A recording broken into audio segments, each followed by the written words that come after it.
tekyali akwana wadde kati kati negina emyaka gye tulimu you be cautious or be like kati omusajja nza meeting agenda kuba nti no akwagalako kyolina nti jono okwanika no something I don't know buli muntu akwanika teri akwana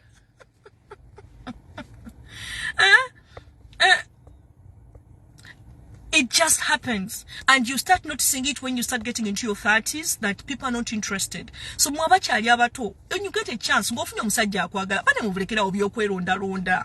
Dadiro omusajja ngali musupu, waliwo abasajja bembagano okwagala.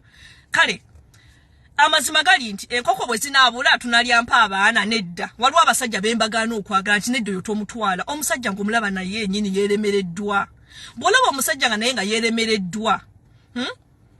Bola omusajja yeremereddwa naye struggling mulekage na struggling yekka gendo okole ekikyo waliwo emyaka gye mbagamba oyo kateyamba muleke abasajja as a man katate kano kamwe kabasajja omusajja nawe soka wetereze omusajja kyabuvunanyizibwa okusooka okwetereza nga tunatandika kugenda kwana mwana w'abendi kyabuvunanyizibwa omuvubuka osooka okwetereza soka wetereze gwe ng'omuvubuka ogenda okutuukirira omuwala ng'akulaba nawe bambi wezimbye olina gy'olaga deeto ojjanga nawe okyasula waka okyali awo ate nnoonya mulimu ate munange omanyi onyumya ebisitole bitakwatagana omupromisinga omanye embeera ejja kyuka gendo bigambe nnyoko